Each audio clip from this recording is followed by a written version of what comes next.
everybody, this is Matt Jackson. I'm with the Jackson and L team. We're at Remax Connections. We're going to be talking about septics and some different things that people might not know about septics. And I have with me Dave Kibbe with Complete Septic.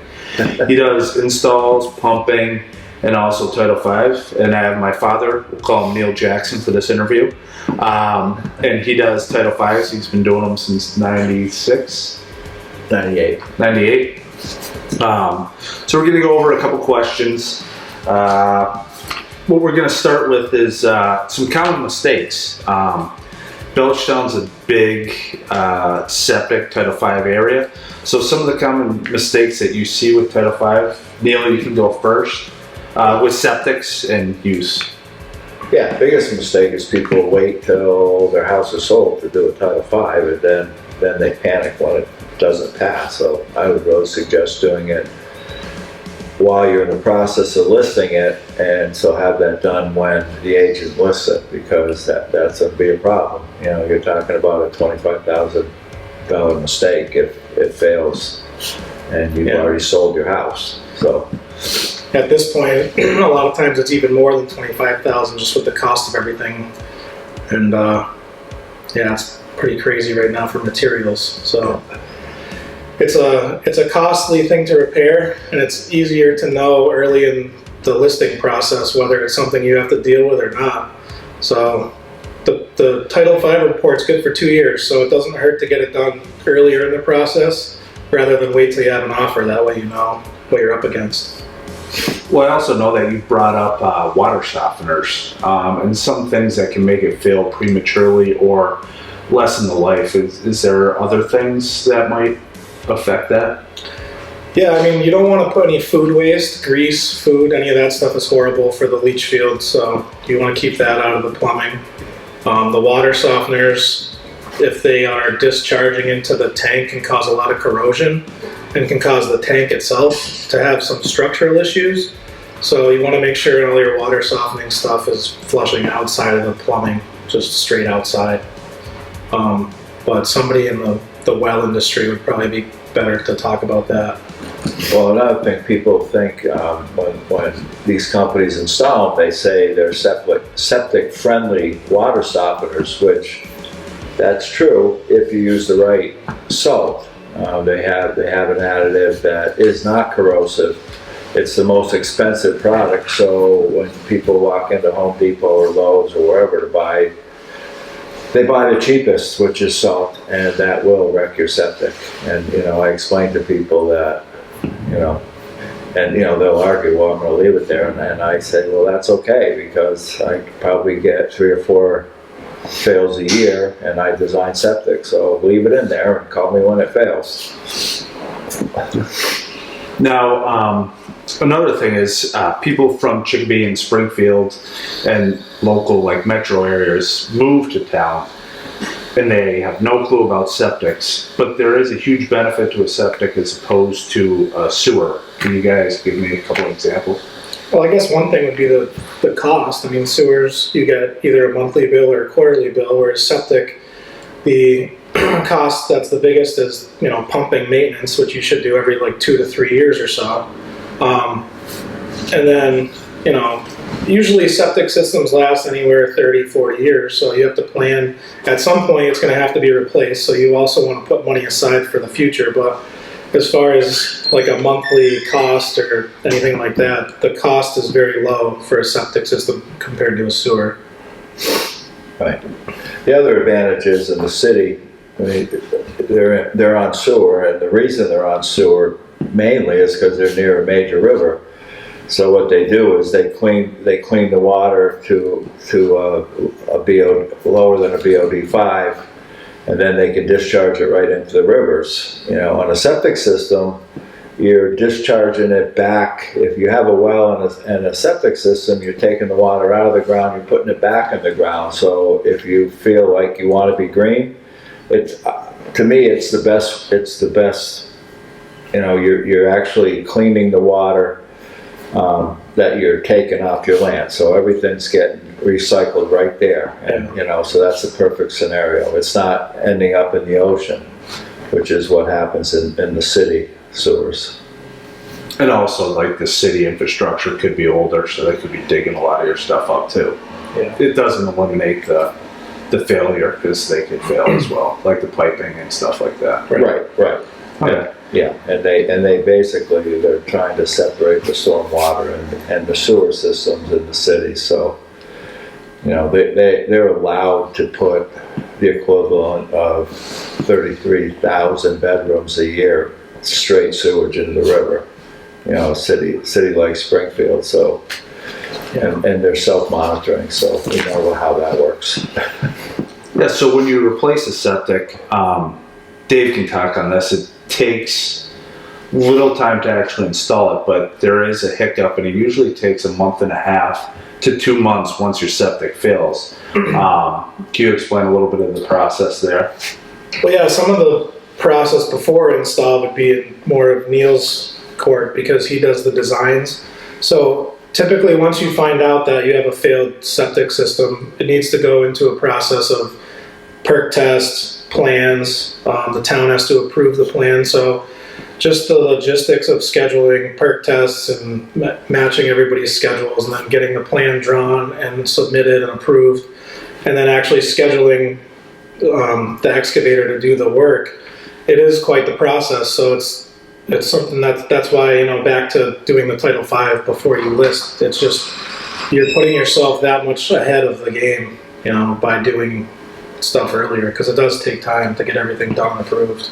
I mean, once you get on site to do a septic system, it usually only takes 1 to 2 weeks by the time you can get in there and put tanks and the whole leach field and get everything up, inspected and backfilled. So it's not a crazy long process to do an install, it's just getting everything approved and designed before. Yeah. And another thing that can hold up the design process is if you have wetlands on your property. So if you have a Conservation Commission and a Board of Health, I mean, the Board of Health has, from the time, I mean, obviously the process to do the perk test and design is a few weeks, and then the town, once they have everything, they have 45 days to approve it. Conservation has 45 days to hear it, and if they don't like it, you know, it could be another 45 days, so now you're talking months, and you know, it could, I'm sure Matt can attest, sometimes it just blows up the sale, because people aren't willing to wait that long, so. I think you could lose your rate in the time that does happen. Yeah, now with the rates being so volatile. Really, just, you're better off doing it right away, so you know what's going on. Sooner the better. Now, with some of the new technologies that we've talked about, like the Prisby systems and stuff like that, what is stopping the advancement of people putting that in more? The new higher end systems. I know they take up less space and stuff like that. What do you feel? Do you think we're going to see more of those? Well, I mean, there is advantages to innovative technology systems, one being smaller footprint. We found that the Elgin systems, you get a 40% reduction in the footprint and a 2-foot reduction in offset to groundwater. So, and the reason you get that is because it cleans the water on a smaller footprint, and it cleans it quicker. You know, so you can get that 2-foot reduction. So there is an advantage in remedial use if you have a repair to use the Elgin. In some circumstances, they're a little bit more money, but if you have a high perk rate and you don't have a lot of room, there's a lot of advantages for, you know, I mean, people don't want their gardens ruined. Even if they have room, they don't want their flower beds torn up. Yeah, if it's a lot where it's kind of like tighter, and if there's high water table too, those are a good option. Yep.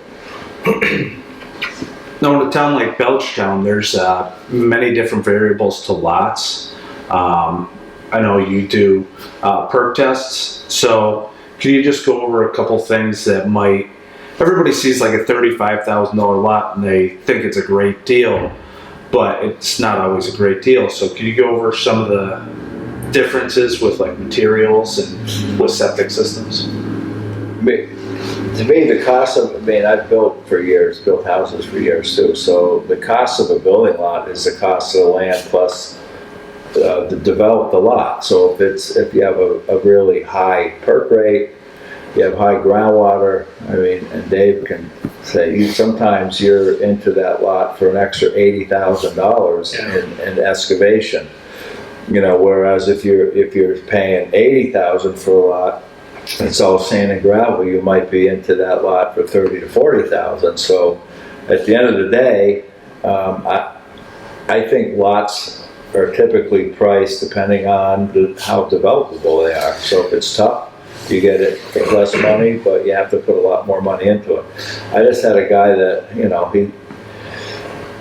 he bought 2 lots at a great deal in Ludlow, and he ended up having to sell them because there's no way he could do it. You know, he just had no idea what he was looking at. So you have to really do your research and talk to people that do the dirt work to make sure it is a good deal. There's very few good deals out there, because if it was a great deal, you probably would never see it.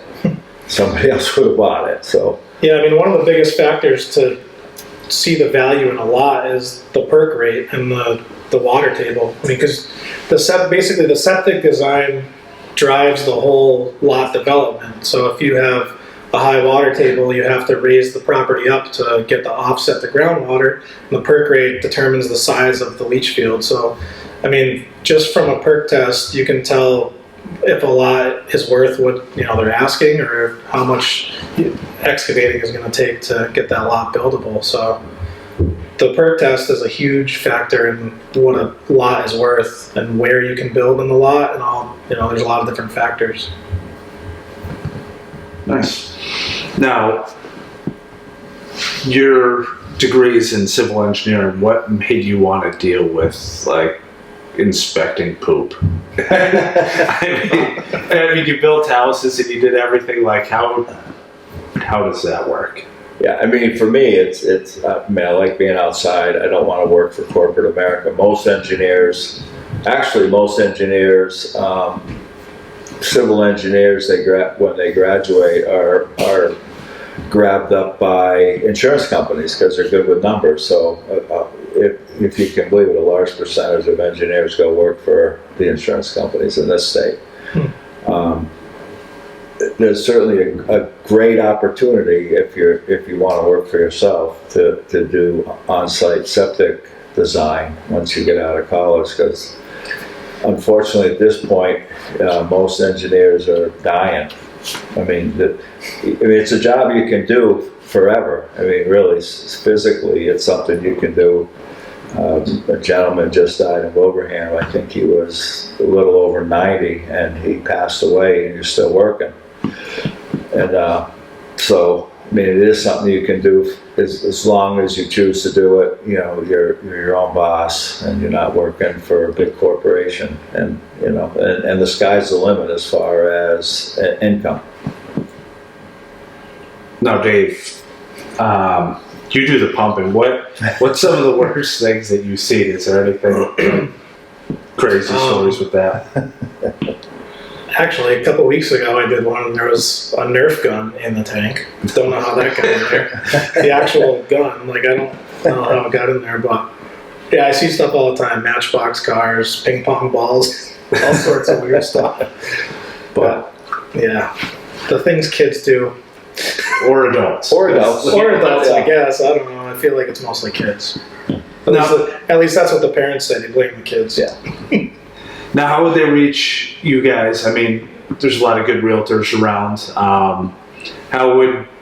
Because a lot of the times we think we know more than we do, and we should always consult somebody like them. So how would we reach you? Are you guys, we'll tag you in this video, obviously, but what's the easiest way to get a hold of you? We have a website. It's CompleteSepticService.com.